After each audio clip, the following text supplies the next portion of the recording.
Hello students, hello everyone. Am I audible?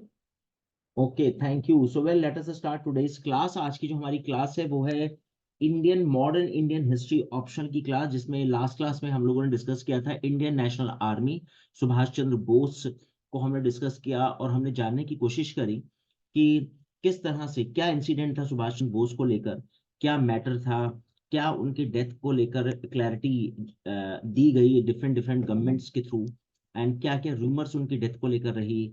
वो सब हमने लास्ट क्लास में जानने की कोशिश करी। आईएनए इंडियन नेशनल आर्मी और आजाद हिंद फौज में क्या फर्क है, फर्स्ट आईएनए और सेकंड आईएनए क्या है, कैप्टन मोहन सिंह कौन थे, रास बिहारी बोस कौन थे, उनका क्या रोल था आईएनए में, वो सारे पॉइंट्स हमने डिस्कस करे। सुभाष चंद्र बोस की क्या जर्नी रही, किस तरह से उनका प्लेन क्रैश हुआ, क्या उनके प्लेन का रूट था, उस सब बातों को हमने लास्ट क्लास में समझा। और क्या डिस्प्यूट था कैप्टन मोहन सिंह का जापानीज आर्मी के साथ, सुभाष चंद्र बोस ने वो डिस्प्यूट कैसे सॉर्ट आउट किया, वो सारे पॉइंट्स पर हमने लास्ट क्लास में नजर डाली। आज हम डिस्कस करेंगे कि जब आजाद हिंद फौज ने हिंदुस्तान की तरफ अटैक किया नॉर्थ ईस्टर्न स्टेट में, और ब्रिटिश गवर्नमेंट ने उनके सोल्जर्स को पकड़ लिया, अरेस्ट कर लिया, आजाद हिंद फौज को सरेंडर करना पड़ा, तो उनके ऊपर एक ट्रायल केस चला। यानी उन्होंने देश के साथ द्रोह किया है, जिसको आईएनए इंडियन नेशनल आर्मी का ट्रायल केस कहा गया। उसमें तीन इंपॉर्टेंट ऑफिसर्स को पकड़ा गया, शहनवाज खान, ढिल्लन और पीके सहगल। और इन तीनों को बचाने के लिए कांग्रेस जो है वो सामने आई। कांग्रेस ने अपना एक लॉयर का पैनल बनाया और उसने ब्रिटिश गवर्नमेंट के साथ फाइट करके इन तीनों को फांसी के फंदे से बचाया। तो बहुत ही इंपॉर्टेंट ट्रायल केस है, किस तरह से वो बात को घुमाया गया। भोला भाई देसाई उस लॉयर टीम के हेड थे, उस बैच के। तो किस तरह से भोला भाई देसाई ने इस केस को हैंडल किया, दैट इज वेरी अमेजिंग। और मैंने आपको पहले भी बताया था कि इसके ऊपर एक पिक्चर रिलीज हुई थी, राग देश। अगर आप वो देखेंगे तो आपको समझ में आएगा कि किस तरह से कांग्रेस ने जो है इन तीनों सोल्जर्स को, जो आईएनए के सोल्जर्स थे, जो भारत माता के लिए फाइट कर रहे थे, किस तरह से कांग्रेस ने इन तीनों को बचाया। तो वेल, यहाँ पर जो सबसे इंपॉर्टेंट है कंपटीशन के पॉइंट ऑफ व्यू से, उन पॉइंट्स को एक बार देखते हैं। तो सबसे पहले इन तीनों लोगों को देख लेते हैं, शहनवाज खान, पीके सहगल और जीएस ढिल्लन।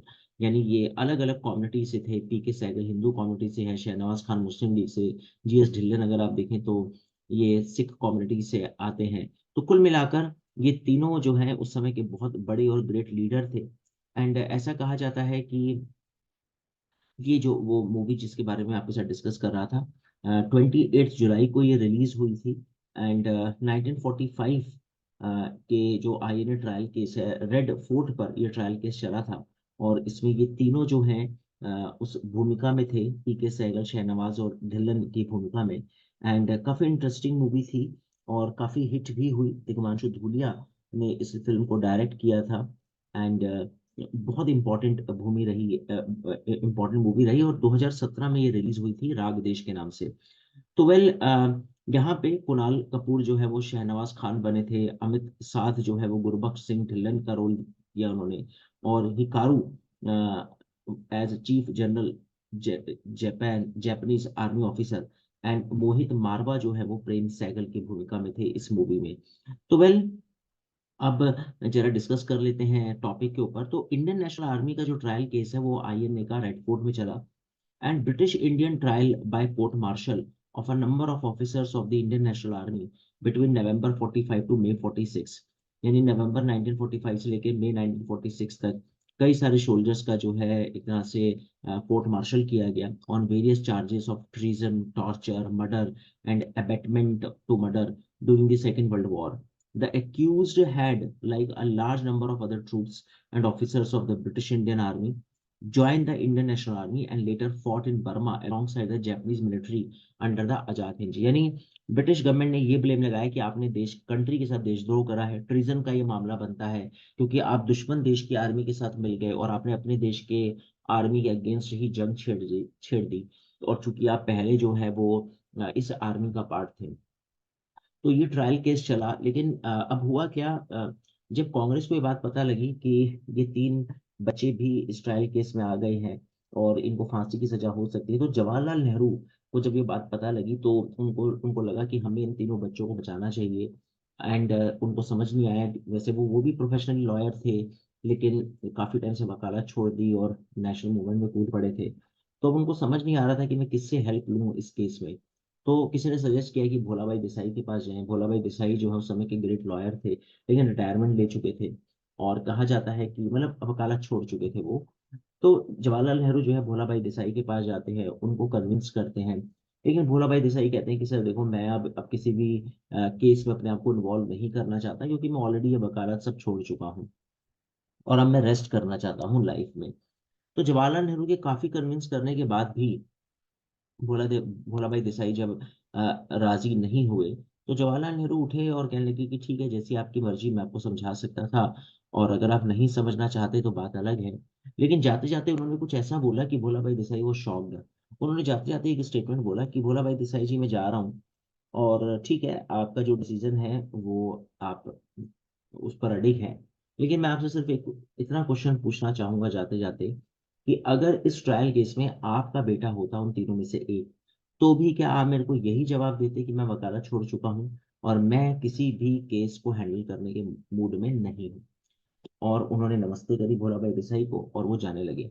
जैसे ही वो जाने लगे, भोला भाई देसाई ने जवाहरलाल नेहरू को आवाज लगाई, और कहा जाता है कि भोला भाई देसाई एग्री कर गए, क्योंकि बड़ा टचिंग पॉइंट था ये, कि अगर आपका बेटा इस तरह से फंसा हो, उसको फांसी की सजा होने वाली हो, तो क्या एक बाप ये स्टेटमेंट देगा कि मैं वकालत छोड़ चुका हूँ और मैं अब अपने बेटे के लिए फाइट नहीं करूंगा, क्योंकि अब मैं रेस्ट करना चाहता हूँ लाइफ में?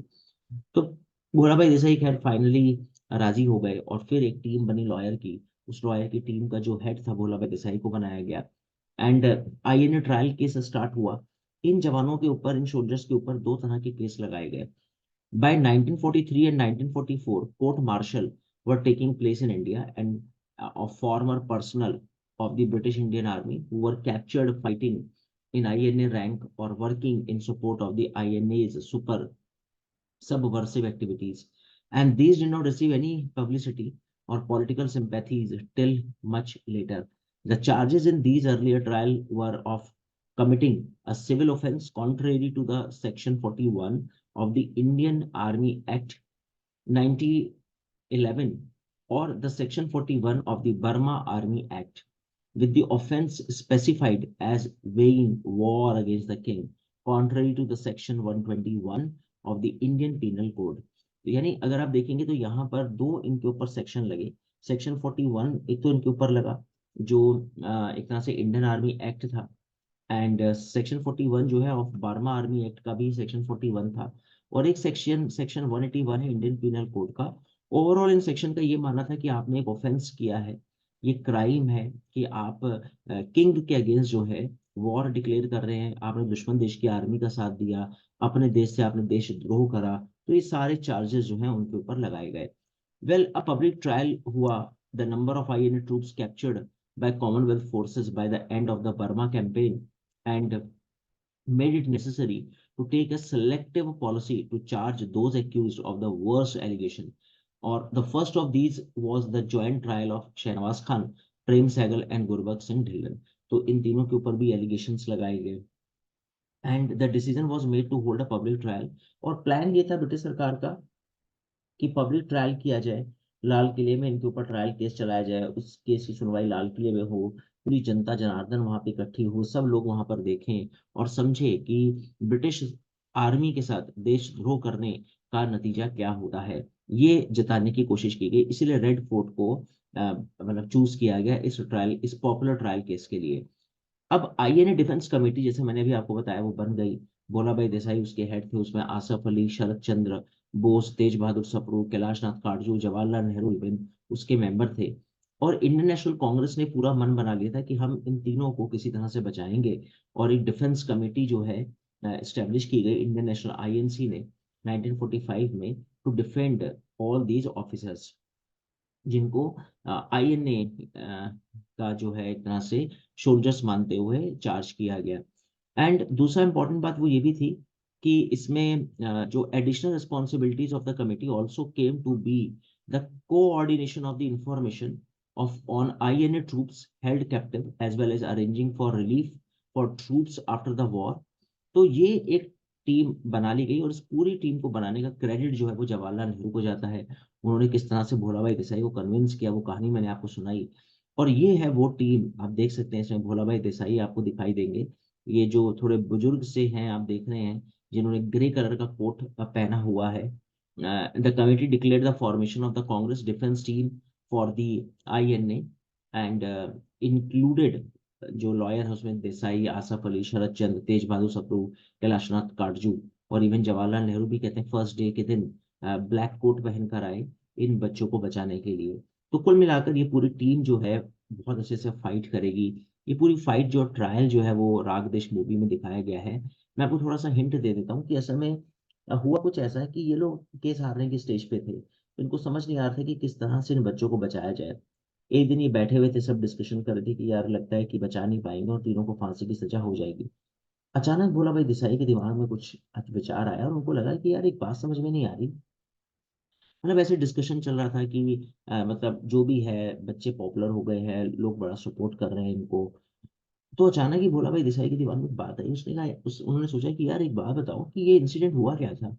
तो जवाहरलाल नेहरू एक्सप्लेन करने लगे कि हुआ कुछ ऐसा है कि ये लोग अटैक करने जा रहे थे जापानीज आर्मी के सामने, जो है ब्रिटिश आर्मी के हौसले पस्त हो गए, ब्रिटिश ऑफिसर छोड़ के भाग गया और जो हमारे इंडियन सोल्जर्स थे उनको जापानीज आर्मी ने अरेस्ट कर लिया, उनको अपनी जेलों में रखा और फिर आईएनए की फॉर्मेशन उन्हीं जेलों में हुई और फिर ये जापान की आर्मी की ऑक्सिलरी आर्मी बनकर इन्होंने ब्रेन पे अटैक किया।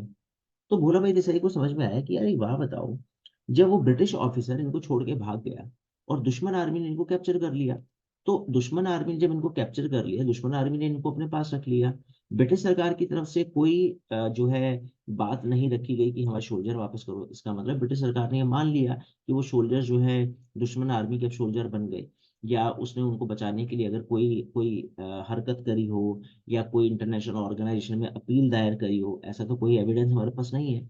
तो उसका मतलब वो जो जो लोग पकड़े गए, सोल्जर्स पकड़े गए, वो अब जापानीज आर्मी का पार्ट है। और जापानीज आर्मी का पार्ट बनकर अगर आईएनए ब्रिटेन पे अटैक करती है और फिर आप इन सोल्जर्स को दोबारा पकड़ते हो और फिर आप ये चार्ज लगाते हो कि आपने देशद्रोह करा, तो देशद्रोह तो तब करा ना कि जब वो सिटीजन थे। अब तो वो सिटीजन थे ही नहीं, क्योंकि जब जापान की आर्मी ने उनको पकड़ा तो वो तो जापानीज सोल्जर बन गए। आप अगर कोई आपके पास एविडेंस है कि आपने ये रिक्वेस्ट दायर करी हो, आपने अपील करी हो किसी इंटरनेशनल ऑर्गेनाइजेशन में कि हमारे सोल्जर वापस करो, तो आपके पास तो कोई सबूत ही नहीं है कि ये आपके सोल्जर थे, आपके तो सोल्जर है ही नहीं, ये तो सोल्जर जापानीज आर्मी के हैं। तो फिर आप किस बेस पे केस चला रहे हो? तो ये एक दाव जो है, तुरुप का पत्ता, ट्रम्प कार्ड जो है अ, बन गया इस कमेटी का, और इन्होंने यही ट्रम्प कार्ड चला उस ट्रायल केस में। और फाइनली जो भोला भाई देसाई हैं was an independence activist and acclaimed lawyer. He is well remembered for his defense of the three Indian National Army soldiers जिनको ट्रिजन के लिए एक्यूज किया गया था वर्ल्ड वॉर सेकंड में। Bholabhai Desai was appointed professor of English and history in Gujarat College, Ahmedabad. While teaching, he also studied law, and Desai enrolled as an advocate at the Bombay High Court in 1905 and became one of the city's and later the nation's leading lawyer. तो ये भोलाभाई देसाई का introduction है। बहुत ही great lawyer थे उस time period के Bombay high court के।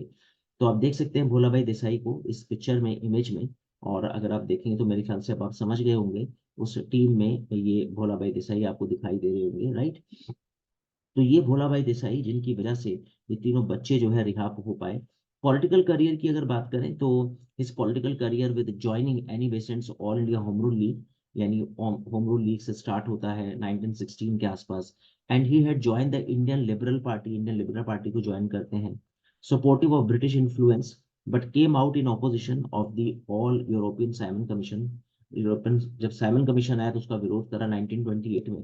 And constitutional reforms की बात की इन्होंने।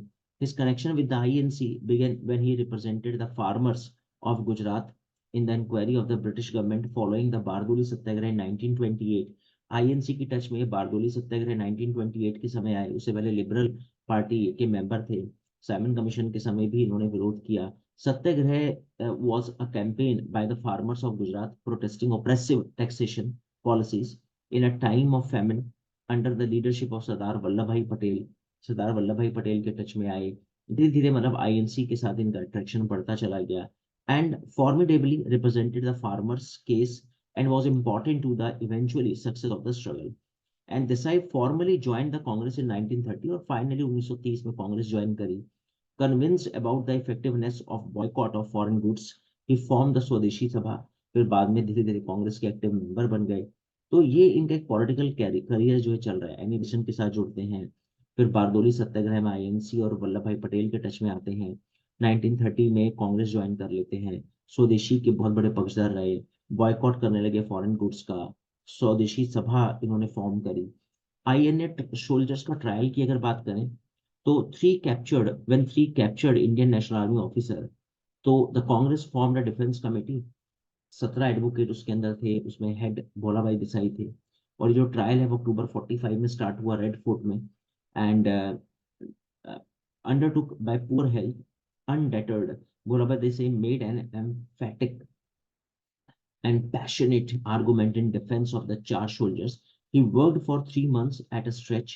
He cited international law in his arguments, arguing that the accused were entitled to take up arms to gain independence for their country under the order of the provincial government, which Subhash Bose had established and which had the recognition of a few sovereign governments, and that the Indian Penal Code did not apply on their case. तो ये भी एक बहुत अच्छा ground था कि इन्होंने जो हथियार उठाए या जो वेपन्स रेज करे, जो आर्म्स इन्होंने गेन करे इंडिपेंडेंस के लिए, वो इन्होंने प्रोविंशियल गवर्नमेंट के अंडर में करे। और उस समय प्रोविंशियल गवर्नमेंट जो है वो अपने लेवल पे काम कर रही थी और उसने इन एक्टिविटीज को ओके कर रखा था।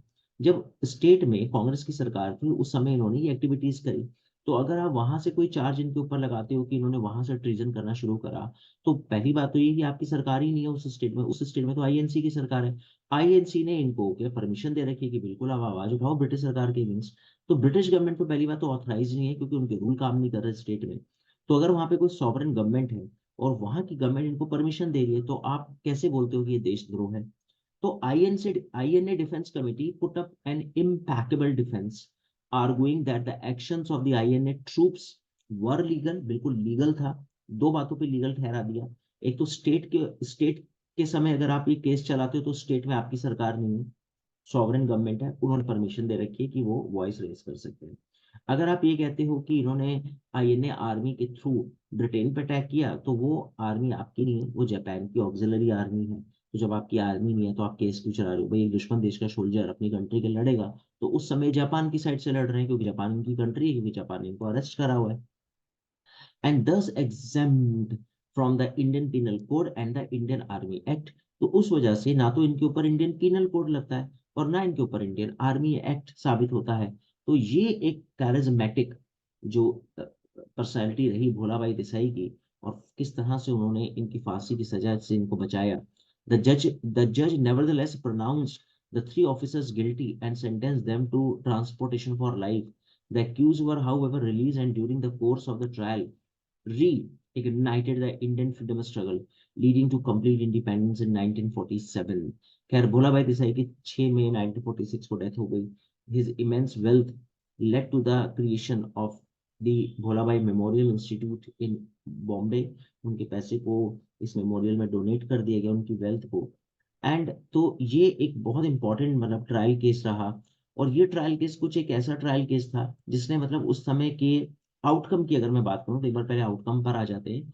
The red fort trial resulted in many Indians getting acquainted with the force that had fought for independence. तो पहली बात तो ये, इस ट्रायल केस के दो तीन फायदे हुए। फायदा नंबर एक तो ये हुआ कि लोग इन तीनों को पहचान गए, ये तीनों ग्रेट फ्रीडम फाइटर बन के उभर गए सामने। दूसरी बात, बहुत सारे लोगों को आईएनए के बारे में पता ही नहीं था उस समय कि सुभाष चंद्र बोस ने इंडियन नेशनल आर्मी बनाई। तो सुभाष चंद्र बोस पॉपुलर हो गए, आईएनए पॉपुलर हो गई, आजाद हिंद फौज फेमस हो गई। लोगों को समझ में आया कि सेकेंड वर्ल्ड वॉर में कितना बड़ा रोल प्ले कर गए आईएनए के soldiers. It led to sympathy for the INA across the country and before long demonstration began springing up in different parts in solidarity with the captured troops. The Congress also took notice of the widespread support for the INA soldiers and realized that this could be a way to reignite the enthusiasm and hunger in the country for independence। तो कांग्रेस को भी धीरे धीरे समझ में आने लगा कि हमने बिल्कुल सही स्टेप उठाया। इन तीनों शोल्डर्स को बताने के चक्कर में कांग्रेस फेमस हो गई, कांग्रेस पॉपुलर हो गई, फ्रीडम फाइटिंग स्ट्रगल दोबारा से जिंदा हो गई। लोगों की वो जो हंगर थी कंट्री की फ्रीडम को लेके वो फिर से जाग गई, वो रीइग्नाइट हो गई सारी feelings.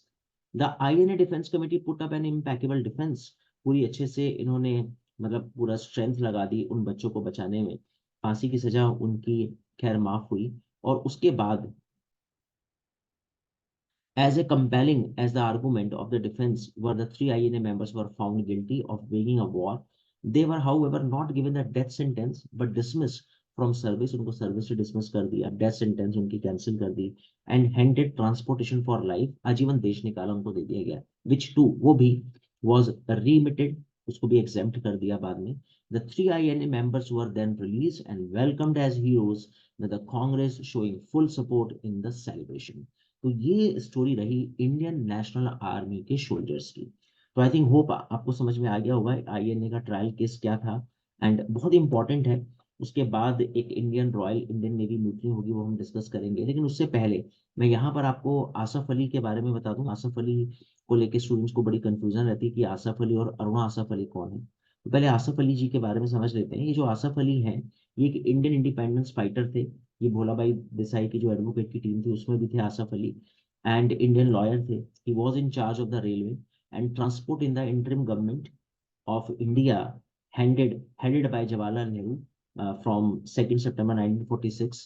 He was the first Indian ambassador to the United States. He also served as the governor of Odisha. इनको गवर्नर ऑफ उड़ीसा के रूप में ऐसे सर्व उन्होंने किया. फर्स्ट इंडियन एम्बेसडर थे to the United states.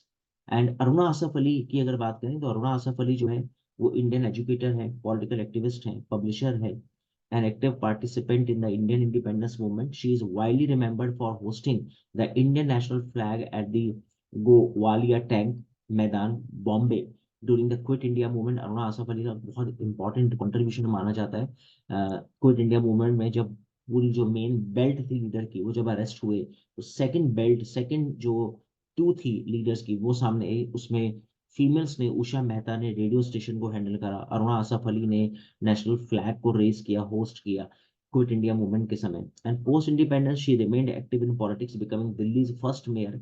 Delhi की फर्स्ट मेयर बनी. इनको इंटरनेशनल लैंड पीस प्राइज मिला, जवाहरलाल नेहरू प्राइज 1991 में, पद्म विभूषण, भारत रत्न इनको 1997 में दिया गया मरणोपरांत. तो काफी इंपॉर्टेंट रोल प्ले किया इन्होंने, अरुणा आसफ अली ने. तो आप समझ गए होंगे मेरे ख्याल से कि आसफ अली और अरुणा आसफ अली मतलब एक मेल थे, और अरुणा आसफ अली जो है फीमेल एजुकेटर, पॉलिटिकल एक्टिविस्ट थी. तो आई थिंक होप आज आपको आईएनए ट्रायल केस अच्छे से समझ में आया होगा, और हमने इसको समझा. बहुत सारे स्टूडेंट को कंफ्यूजन रहता है कि आईएनए ट्रायल केस क्या था, उसको आज हमने जानने की कोशिश करी. उसके 3 सोल्जर्स कौन थे, उनको बचाने के लिए कांग्रेस की तरफ से क्या एफर्ट्स लगाए गए, किसका उसमें इंपॉर्टेंट कंट्रीब्यूशन था, कौन उस एडवोकेट की टीम का हेड था. एंड हमने आसफ अली, अरुणा आसफ अली, भोला भाई देसाई का थोड़ा बैकग्राउंड जानने की कोशिश करी, और हमने समझा कि इस ट्रायल केस का आउटकम क्या आया और किस तरह से इसने इंडियन फ्रीडम स्ट्रगल को दोबारा से जिंदा कर दिया सेकेंड वर्ल्ड वॉर के बाद. तो वेल स्टूडेंट, आज हम अपनी क्लास को यहीं तक रखते हैं. नेक्स्ट क्लास हमारी होगी the royal Indian navy mutiny. ये एंड में 1946 फरवरी में जो इंडियन नेवी के सोल्जर्स हैं वो रिवोल्ट करेंगे. पहली बार इंडियन नेवी के सोल्जर्स रिवोल्ट करेंगे, और वो भी तब जब देश आजाद होने वाला है. तो ये बात है फरवरी 1946 की. छोटा सा इंसिडेंट है, लेकिन क्रोनोलॉजिकल ऑर्डर में कभी एग्जाम में आ जाए, for example Wavell plan, August offer, individual Satyagraha, INA trial case and royal Indian navy mutiny, तो आप किस तरह से उसको अरेंज करेंगे, तो एटलीस्ट आपको ये इंसिडेंट भी पता होना चाहिए. तो वेल स्टूडेंट, डिस्कस करते हैं अगली क्लास में इसको. लेकिन मैं आपको एक क्वेश्चन दे रहा हूँ, आप उसको एज ए होमवर्क आप इसको नोट करें. What was INA trial case and the role of INC to defend these soldiers of INA?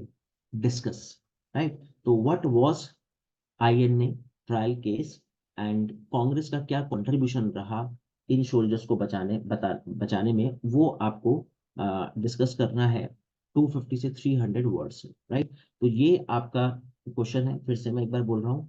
What was INA trial case and the role of INC to defend the INA soldiers? Discuss. 250 से 300 words के बीच में आपको इस question को का answer frame करना है. तो well student, thank you very much. मिलते हैं नेक्स्ट क्लास में. Till then, okay, bye bye.